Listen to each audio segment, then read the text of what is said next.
Hi, welcome to RetroCade. As you know, Baldur's Gate 3 is infinitely replayable, and it's easy to miss a lot of valuable content. Here are some things you may want to check out next time.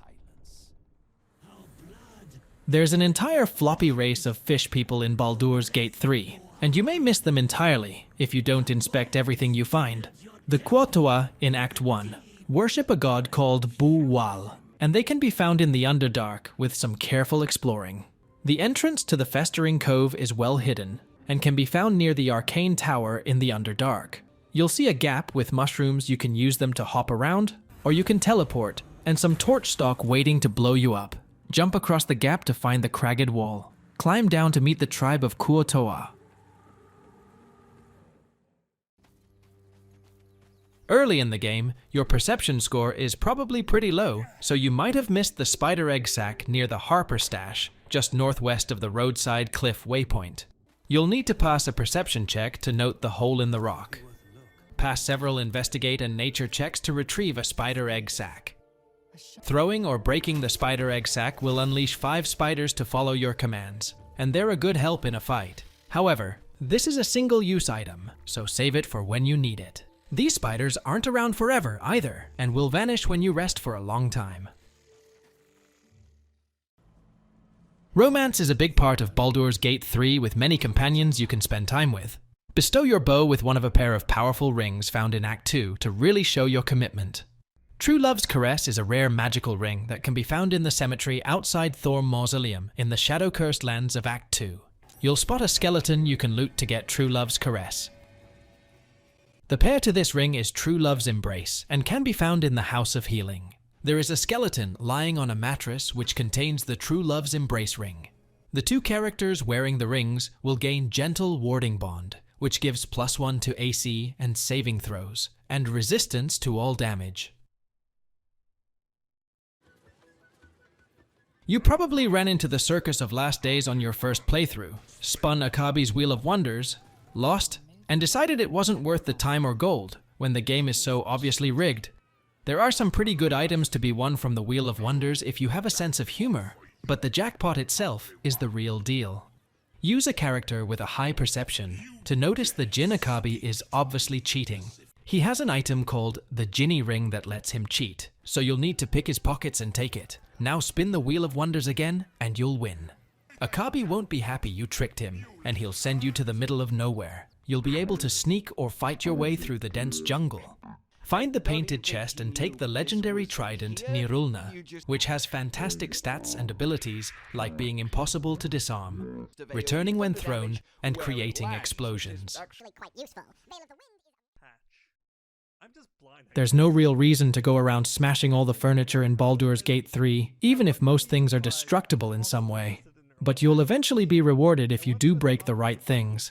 The Club of Hill Giant Strength can be found on the top floor of the Arcane Tower in the Underdark. Whether you fight Bernard or no, you'll notice a suspiciously named Stool of Hill Giant Strength on the far north corner of the room. Throw the stool and it'll break, dropping the Club of Hill Giant Strength. This club increases your strength and weighs very little, making it a great weapon early in the game for strength-based characters. Baldur's Gate 3 has a whole bunch of characters you can recruit, but none of them require you to pay a higher price than Minthara.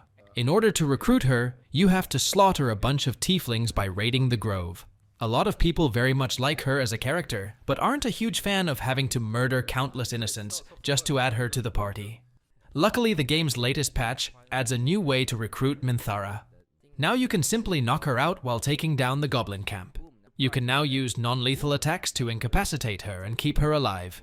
Once you've resolved the goblin crisis, you'll be able to find her at Moonrise Towers, where she is judged and imprisoned by Ketheric Thorm. This unlocks Decide Minthara's Fate, a side quest that allows you to break her out of Moonrise Towers prison. She can then be spoken to and recruited to the party. You probably noticed the strange ox the first time you saw him in the Druid Grove in Act 1. But he appears in all 3 acts and can even be recruited as an ally for the final fight of Act 3. The Strange Ox can be talked to with Speak with Animals, and can share some pretty gruesome images with you if you pry enough. The Strange Ox can be found again in Act 2 at the Last Light Inn, where Damon is to the east. Don't push his buttons, and he'll find you again in Act 3 in Rivington. The strange ox will be on a hill by the requisitioned barn, and you can talk to him again. This time, he'll ask you for a favor. He'll ask you to smuggle him into the lower city, and if you do so, you'll be granted the Shapeshifter's Boon Ring and gain the strange ox as an ally at the end of the game. The Underdark has many secrets. You probably explored the Arcane Tower to the southwest, and maybe you even picked up the Light of Creation from Bernard. Within the Arcane Tower is a button you can't seem to figure out the purpose of, so you probably forgot about it. Head to the Susser Tree waypoint and walk south until you find a nice wide open clearing. There's a tombstone you can interact with to reveal it is the grave of a dog. Dig up the grave and take the dog collar from the skeleton. Head back to the Arcane Tower and that interesting little button. Put the dog collar on in your necklace slot and press the button. The button dispenses food for the dog wearing the collar. Shovel is an adorable Quasit you can summon in Act 1 who can become a permanently summonable familiar. In the apothecary shop of the Blighted Village, you'll find a hidden cellar. This is the same location where you might have found the Necromancy of Thay. Inside the coffins underground, you'll be able to pick up a scroll of summon Quasit. Talk to her after you summon her with the scroll, and she'll teach you to summon her anytime. Shovel has some fantastic dialogue and great abilities, making her a nice familiar to have on hand. Worm's Rock Fortress is a massive castle that separates the lower city of Baldur's Gate from the town of Rivington. You'll be here several times to deal with Lord Gortash or to rescue the Duke of Ravengard. But there's a secret under this fortress you may have missed, a dragon. Yes, there's an entire dragon tucked away in the large city. To find the dragon under Worm's Rock, head down until you can enter a passage to the prison. On the right side of the prison are 2 dragon head torches you need to extinguish and relight with lightning. From the revealed path you can get to the Wormway, where you'll find the dragon's sanctum and the Ansur itself.